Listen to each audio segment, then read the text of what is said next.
So hi guys, so in today's video we would be looking at ReLU function.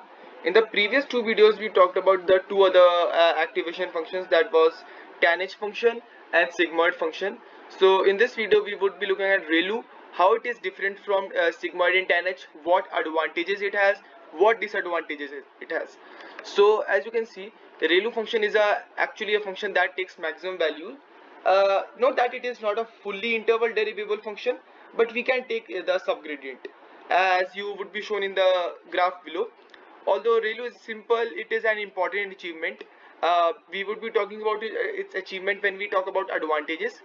And the output range of ReLU function is from 0 to infinity. Now you must be thinking that why 0 to infinity, because when we talked about tanh and sigmoid, the range was between 1 to -1 or 0 to 1, something like that. Then why ReLU function has the output range between 0 to infinity? So because of this mathematical formula, the fx is defined as the max of 0 and x, and max of 0 and x would obviously be x, and this is only implemented when x is greater than 0. So you can think like that the whole function.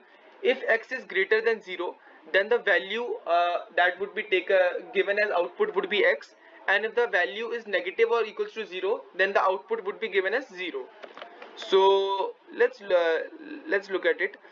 We would simply run this cell. We would import matplot and pyplot and numpy obviously, and we would define ReLU function. So ReLU would be defined like this: if x is greater than 0, return x, else return 0. It is really simple. The most simplest mathematical formula is in ReLU function, and it's a very linear formula. You don't need to implement any high mathematical terms like tanh or sigmoid. You are simply telling if else statement. If you know basic OOPS or and programming, you must be knowing that if x is greater than 0, return x, else return 0. So we would use the style of plot dot style use, and the figure size we have defined here, and I would simply run this, and the input series would be like for x, let the range for which we are defining the output would be -19 to 19. This would be the input. And now what would be the output series? Output series would be putting this whole input series inside the ReLU function and simply plotting it.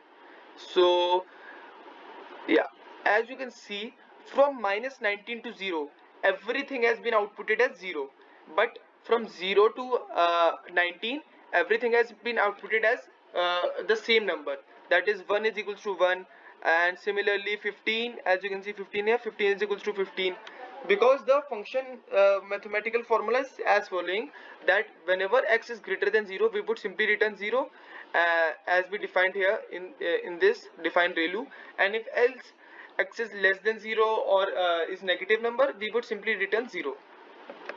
So yeah, let's look at its implementation in Keras. Again, I have given you the link to the website in the Colab notebook only. So it's like that: tf.keras.activations.relu, and inside which 4 values can be defined.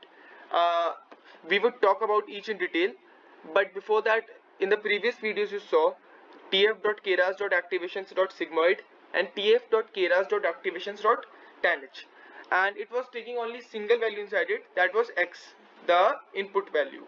But here values can be a bit modified using the present values.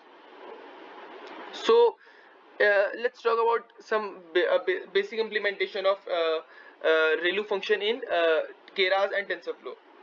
So it applies the rectified linear unit activation function, the full form of ReLU, rectified linear unit activation. Yeah.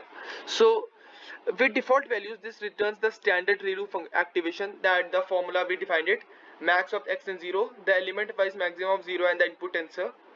Modifying the default parameters allows you to use non-zero thresholds, changing the maximum value of the activation, and to use a non-zero multiple of the input for values below the threshold.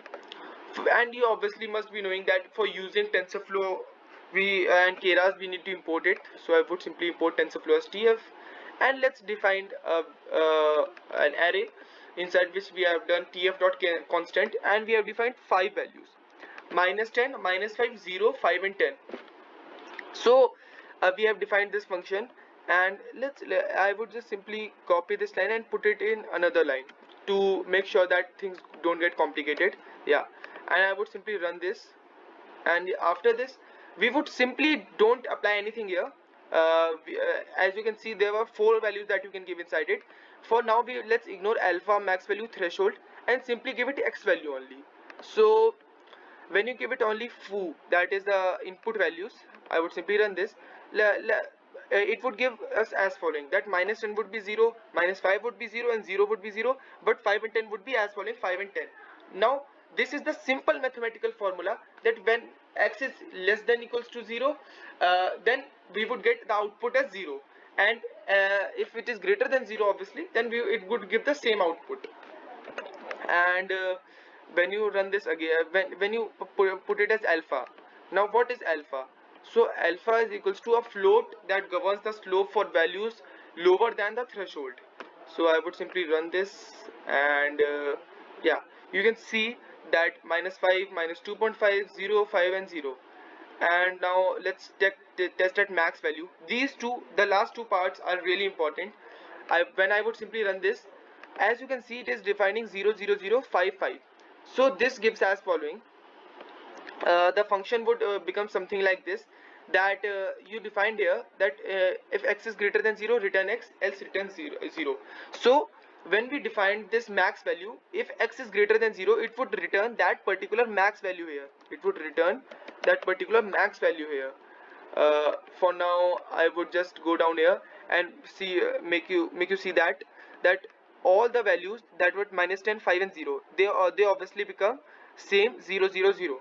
But whenever the value is greater than 5, means whenever greater than the maximum value, even that time the maximum value was given as 5 here.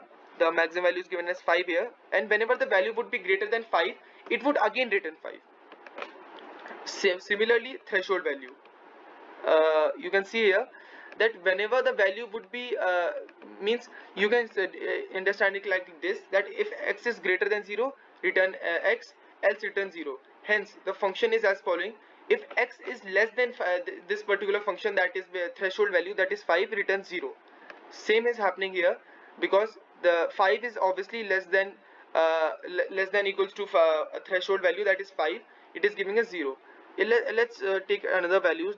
Let this be 0, 4.0, let this be 4, and let this be 7.